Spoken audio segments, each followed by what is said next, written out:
नमस्कार, स्वागत है आपका प्राइम टीवी में और मैं हूं आपके साथ स्वप्निल यादव। वक्त हो चला है उत्तर प्रदेश की बड़ी खबरों का, तो रुक करते हैं पहली खबर की ओर, जहां मध्य प्रदेश और छत्तीसगढ़ में आज शपथ ग्रहण समारोह होगा। वहीं यूपी के सीएम योगी आदित्यनाथ इन दोनों शपथ ग्रहण समारोह में हिस्सा लेंगे। बता दें कि पहले मध्य प्रदेश में शपथ ग्रहण समारोह होगा और एमपी में सुबह करीब 11:30 बजे शपथ ग्रहण समारोह होगा, जिसके बाद छत्तीसगढ़ में करीब 3 बजे शपथ ग्रहण समारोह होगा और सीएम योगी आदित्यनाथ मध्य प्रदेश और छत्तीसगढ़ दोनों राज्यों में मुख्यमंत्रियों के शपथ ग्रहण समारोह में शामिल होंगे। दोनों राज्यों में शपथ ग्रहण समारोह की तैयारियां जोरों शोरों पर चल रही हैं। प्रधानमंत्री नरेंद्र मोदी समेत बीजेपी के तमाम बड़े नेता इस समारोह का में हिस्सा लेंगे। ऐसे में सुरक्षा के कड़े इंतजाम भी किए गए हैं। जैसे कि देखा जा रहा है कि आज इन दोनों राज्यों के शपथ ग्रहण समारोह होना है। लगातार लोग ये अनुमान लगा रहे हैं कि कौन कौन इसमें शामिल होगा, क्या कुछ होगा, ये देखना दिलचस्प होगा।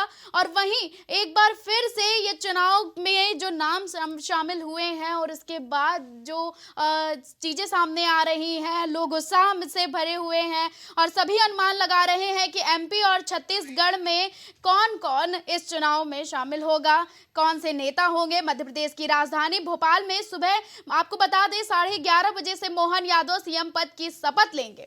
उनके साथ राजेंद्र शुक्ला, जगदीश देवड़ा को डिप्टी सीएम पद की शपथ दिलाई जाएगी, जबकि छत्तीसगढ़ में विष्णुदेव साय दोपहर 2 बजे सीएम पद की शपथ लेंगे। मध्य प्रदेश और छत्तीसगढ़ में आज नई सरकार की ताजपोशी होनी है। आपको बता दें कि आज मध्य प्रदेश और छत्तीसगढ़ इन दोनों राज्यों में जो नई सरकार है उनकी ताजपोशी होनी है। मध्य प्रदेश में मोहन यादव 11:30 बजे, तो छत्तीसगढ़ में विष्णु साय दोपहर 2 बजे इस सीएम पद की शपथ लेंगे। ज्यादा जानकारी के लिए हमारे साथ दिवाकर जुड़ चुके हैं। दिवाकर, शपथ ग्रहण समारोह में इन दोनों राज्यों में क्या कुछ तैयारियां हैं और क्या क्या कार्यक्रम होंगे?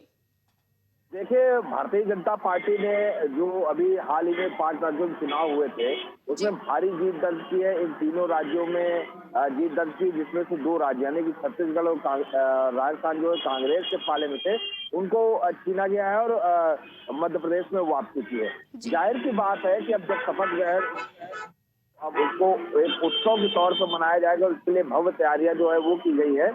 बड़े बड़े लोग, बड़े बड़े जो वीवीआईपी हैं वो कहीं के इसमें शामिल होने वाले हैं। प्रधानमंत्री नरेंद्र मोदी की बात की जाए तो वो भी इन शपथ ग्रहण समारोह में शामिल होने की संभावना जताई जा रही है। गृह मंत्री जो अमित शाह है वो भी शामिल होंगे। इसके साथ साथ तमाम बड़े नेता, चाहे वो राष्ट्रीय अध्यक्ष भारतीय जनता पार्टी के जेपी नड्डा हो, राजनाथ सिंह हो या जी। अन्य जो लोग हों, वो शामिल होंगे। लेकिन खास बात ये भी है कि उत्तर प्रदेश के मुख्यमंत्री योगी आदित्यनाथ भी इन दोनों जी। प्रदेशों के मुख्यमंत्री के शपथ ग्रहण समारोह में शामिल होने वाले हैं। सुबह 11:30 बजे जो मध्य प्रदेश में शपथ ग्रहण समारोह रखा गया है, जहाँ पे मोहन यादव जो है वो मुख्यमंत्री पद की जी। शपथ लेंगे, उसमें भी मुख्यमंत्री योगी आदित्यनाथ सम्मिलित होंगे। उसके बाद वो वहाँ से छत्तीसगढ़ जाएंगे, यानी विधायक जाएंगे, वहाँ पे जी। विष्णुदेव साय का जो शपथ ग्रहण समारोह दोपहर 3:30 बजे होना है, उसमें सम्मिलित होंगे। देखिए, जाहिर सी बात है कि जीत हुई है और जीत का जश्न जो मनाना जरूरी है, जी। लेकिन जब शपथ ग्रहण समारोह किसी प्रदेश के मुखिया को होता है तो वो भी एक उत्सव होता है और कहीं न कहीं उससे एक मैसेज देने की कोशिश की जाती है सभी को कि देखिए, जीत हमने हासिल की है, शपथ ग्रहण समारोह हो रहा है, लेकिन उन शपथ ग्रहण समारोह के जरिए ये भी संदेश देने की कोशिश की जाएगी कि हम आगे चल के 5 साल तक किस तरीके से सरकार चलाएंगे, कैसे आम जनता से का दुख दर्द जो दूर करेंगे, उनको सहूलतें देंगे, उनके बीच योजना पहुंचाएंगे। तो जाहिर बात है कि इसको लेके ही भव्य जी। तैयारी की गई है और आज शपथ ग्रहण समारोह होना है जी। जी, ज्यादा जानकारी के लिए बहुत बहुत धन्यवाद।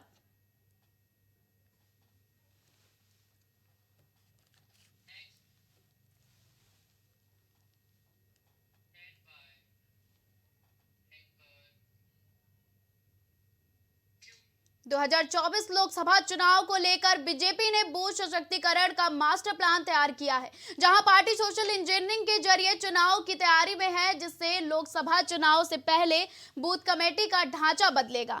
इसके जरिए 1.64 लाख बूथों पर कमेटियों ने सोशल इंजीनियरिंग दिखेगी और जिस बूथ पर जिस जाति के लोग ज्यादा होंगे वहीं बूथ अध्यक्ष होगा। बता दें कि ये बूथ सशक्तिकरण अभियान का तीसरा चरण होगा। बता बता दें कि 2024 के चुनाव के लिए बीजेपी पुराने नेताओं को भी बड़ी जिम्मेदारी देगी। हर लोकसभा क्षेत्र से बुजुर्ग नेताओं को जिम्मा मिलेगा, जिसके लिए पूर्व भाजपा पदाधिकारी, पूर्व सांसद, पूर्व मंत्रियों को चुना जाएगा। आपको बता दें कि ये जो सोशल इंजीनियरिंग है, अब इस बार सरकार इस पर चर्चा कर रही है कि क्या कुछ होगा और कैसे चुनाव की तैयारियों को स्पष्ट कर लिया जाए। एक बार फिर से हमारे साथ दिवाकर जुड़ चुके हैं। तो दिवाकर, 2024 के लिए क्या कुछ तैयारियां हैं? 2024 का लोकसभा जो चुनाव है वो बीजेपी के लिए फाइनल मैच की तरह है, क्योंकि अभी हाल ही में जिस तरीके से 5 राज्यों में से 4 में जीत दर्ज की है, तो जाहिर सी बात है कि कहीं न कहीं मनोबल ऊंचा है। लेकिन 2024 के लोकसभा चुनाव में किसी तरीके की कोई भी खामी जो है वो नहीं छोड़ना चाहती बीजेपी। सभी कील कांटे जो है वो कहीं न कहीं दुरुस्त करना चाहती है, और यही वजह है कि अब इस तरीके की रणनीति अपनाई जा रही है जो 2014 के लोकसभा चुनाव में, 2019 के लोकसभा चुनाव में नहीं अपनाई गई है।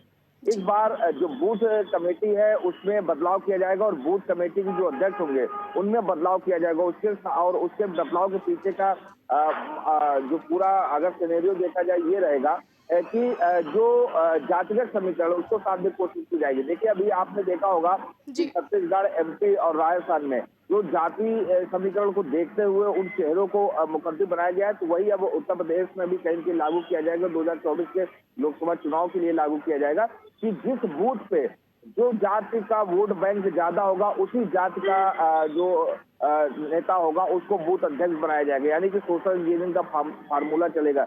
जहाँ पे अगले ज्यादा है वहाँ अगला, जहाँ पिछड़े ज्यादा है वहाँ पिछड़ा, जहाँ पे दलित ज्यादा वहाँ पे दलित। और जाहिर सी बात है ये सारी चीजें चलेंगी, और 1.5 लाख से ज्यादा बूथ है वहाँ पे ये बदलाव होगा। लेकिन इसके साथ साथ सबसे बड़ी रणनीति बीजेपी के रणनीतिकारों ने अपनाई है कि जो बुजुर्ग है बीजेपी नेता, यानी कि जो संगठन में काम कर चुके हैं, जो पूर्व मंत्री रहे हैं, पूर्व सांसद रहे हैं, पूर्व विधायक रहे हैं, पूर्व पदाधिकारी रहे हैं, जो कि अब घर में निष्क्रिय होकर बैठे, उनको सक्रिय किया जाएगा, उनको जिम्मेदारी दी जाएगी लोकसभा चुनाव में। वो पुराने नाम जो उन पर चर्चा कर रही है बीजेपी, उसके पीछे क्या कुछ रणनीति है कि पुराने नामों को एक बार फिर से किसी न किसी पद पर तैनात किया जाएगा?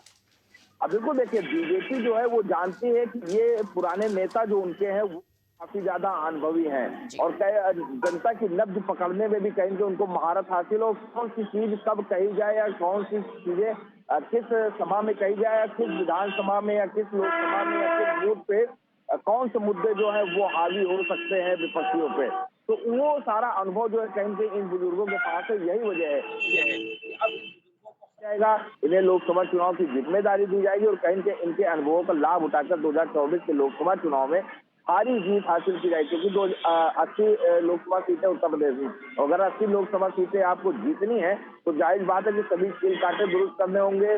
जो चुनावी दिशात है उससे जो आपके मोहरे हैं वो ठीक ठाक बैठाने होंगे हर खाने पे। तो यही वजह है कि बीजेपी के रणनीतिकारों ने इस तरीके का फैसला लिया है। ज्यादा जानकारी के लिए बहुत बहुत धन्यवाद।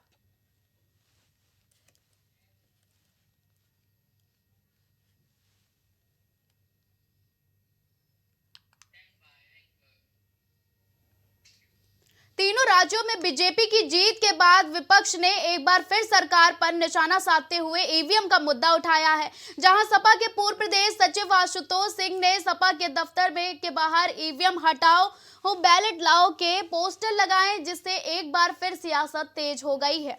आपको बता दें कि ये जो ईवीएम का मुद्दा है ये लगातार बार बार उठता ही चला जा रहा है, और इलेक्शन होने के बाद ये ऐसे मुद्दे सामने आते हैं कि ईवीएम की मशीन में गड़बड़ी थी और इलेक्शन के टाइम में इस तरह का मुद्दा नहीं उठता है।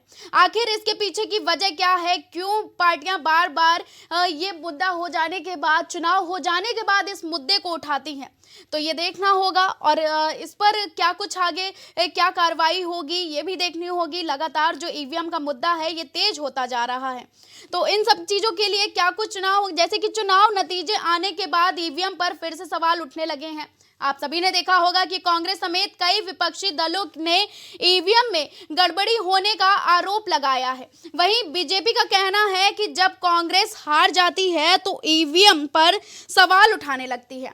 ऐसे में जानते हैं कि ईवीएम के क्या कुछ गड़बड़ी की जो शिकायतें हैं वो लगातार विपक्ष की तरफ से आती रहती हैं, और 5 राज्यों के जो नतीजे आने के बाद ईवीएम पर फिर सवाल खड़े होने शुरू हो गए हैं। आपको बताते चलें कि 5 राज्यों के नतीजे हैं उसके आने के बाद ईवीएम पर सवाल लगातार खड़े हो रहे हैं। विपक्ष जो है वो पार्टी पर निशाना साध रहा है कि आखिर ईवीएम में गड़बड़ी बार-बार क्यों आ रही है। लेकिन वहीं विपक्ष का कहना है कि अब ये चुनाव हो जाने के बाद, नतीजे आ जाने के बाद ईवीएम पे सवाल उठाना जायज नहीं है।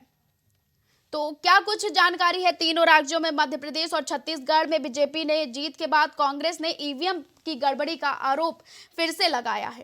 कांग्रेस महासचिव दिग्विजय सिंह ने दावा किया है। ज्यादा जानकारी के लिए हमारे साथ रितेश जुड़ चुके हैं। तो रितेश, ईवीएम पे बार बार सवाल खड़े हो रहे हैं, तो क्या कुछ जानकारी है कि बार बार ईवीएम पर चुनाव के नतीजे आने के बाद सवाल क्यों खड़े किए जा रहे हैं? देखिए स्वप्निल, मैं आपको बताऊं कि जिस तरीके से भारतीय जनता पार्टी की एक ऐसी जीत हुई है जो एक ऐतिहासिक जीत में दर्ज की गई, यानी 3 राज्यों में जिस तरीके से भारतीय जनता पार्टी की सरकार बनी है, तो ऐसे में कहीं ना कहीं समाजवादी पार्टी और अन्य पार्टियों की बौखलाहट साफ नजर आ रही है। हालांकि अगर बात की जाए बहुजन समाजवादी पार्टी की, तो उसकी जो बसपा सुप्रीमो है मायावती, उनका साफ तौर पर कहना है कि यह रहस्यमयी जीत है। यानी भारतीय जनता पार्टी को जो जीत मिली है 3 प्रदेशों में, वो कहीं ना कहीं रहस्यमयी जीत बताई जा रही है। और अगर जो बात की जाए ईवीएम के मामले को लेकर के, तो समाजवादी पार्टी के एक पूर्व प्रदेश सचिव है आशुतोष सिंह, उन्होंने एक बैनर लगाया है और उस बैनर पर साफ तौर पर लिखा है पार्टी कार्यालय के सामने कि अमेरिका की तरह भारत में भी बैलेट पेपर से चुनाव कराए जाए, यानी ईवीएम को हटाया जाए। तो ऐसे में ईवीएम को हटाने की बात समाजवादी पार्टी लगातार अब उठा रही है, क्योंकि जिस तरीके से 3 राज्यों में चुनाव में हर एक करारी शिकस्त मिली है कहीं ना कहीं समाजवादी पार्टी को और IANDI गठबंधन को। तो ऐसे में कहीं ना कहीं वो बौखलाहट सभी पार्टियों के सामने नजर आ रही है। तो पूरी जो डिमांड जो की जा रही है और पूरी जो मांग है, वो ईवीएम को हटा करके बैलेट पेपर से लोकसभा चुनाव कराने की बात कही जा रही है। रितेश, जनता जानना चाहती है कि विपक्ष हर बार हार जाने के बाद ही ईवीएम का जो सवाल है वो क्यों लेके आता है, क्योंकि बार बार जब नतीजे आ जाते हैं और विपक्ष हार जाता है तभी ये ईवीएम का सवाल सामने आता है और ईवीएम पर सवाल खड़े किए जाते हैं कि ईवीएम मशीन में गड़बड़ी थी। तो क्या कुछ इसके लिए पीछे रणनीति है? देखिए, सबसे बड़ी चीज यह है कि भारतीय जनता पार्टी साफ तौर पर यह कहती है कि भाई जहां वो चुनाव हारते हैं वहां पर ईवीएम ठीक हो जाता है विपक्ष के लिए, और जहां पर भारतीय जनता पार्टी जीतती है वहां पर आरोप लगता है कि वहां पर ईवीएम गड़बड़ है। तो ऐसे में भारतीय जनता पार्टी जिस तरीके से कहीं ना कहीं अपनी जीत को अपने हाथ में करती जा रही है, तो ऐसे में अगर उत्तर प्रदेश की बात की जाए, तो उत्तर प्रदेश में एक पार्टी, समाजवादी पार्टी, वो लगातार ये आरोप लगाती रही है कि ईवीएम में बड़ा घोटाला है। तो ऐसे में चुनाव आयोग के ऊपर भी प्रश्न चिन्ह उठता है, जैसा कि समाजवादी पार्टी लगातार लगा रही है। आज की अगर बात की जाए, तो जिस तरीके से पार्टी कार्यालय के सामने समाजवादी पार्टी के प्रदेश सचिव ने जिस तरीके से बोर्ड लगाया, उस पर साफ तौर पर ये लिखा है कि अमेरिका की तरह भारत में भी चुनाव कराया जाए, वो भी बैलेट पेपर से, जैसे पहले हुआ करता था। तो ऐसे में कहीं ना कहीं सवाल उठाना, लेकिन सवाल यहाँ पर ये उठता है कि जिस तरीके से भारतीय जनता पार्टी इस बात को लगातार कहती है कि भाई वो जिस राज्यों में चुनाव को हारते हैं वहां पर जो ईवीएम मशीन कैसे ठीक हो जाती है, वहां पर तो विपक्ष की पार्टी इसकी प्रशंसा करते हैं, और जहां पर वो खुद हार जाते हैं चुनाव, वहां पर वो ईवीएम पर सवाल उठाते हैं। तो एक बड़ी बात होगी कहने वाली, लेकिन जिस तरीके से ईवीएम लगातार चुनाव करा रही है, तो कहीं ना कहीं पारदर्शिता उसमें आई है, और जो मतदाता है उनका भी कहीं ना कहीं मनोबल उस चीज में बढ़ा है, और उनके पास उनकी जो बातें निकल के सामने आ रही थी कि कुल मिला के कैसे चुनाव कराया जाए, उसको लेकर के उत्तर प्रदेश में अब जो लोकसभा की जो 80 सीटें हैं, उन सीटों पर लगातार भारतीय जनता पार्टी अब काबिज होना चाहती है। ऐसे में प्रदेश की जो समाजवादी पार्टी की जो कार्यकर्ता है, वो भी लगातार जद्दोजहद में है कि किस तरीके से 2024 लोकसभा चुनाव में फिर से काबिज हुआ जाता है। जी, ज्यादा जानकारी के लिए बहुत बहुत धन्यवाद।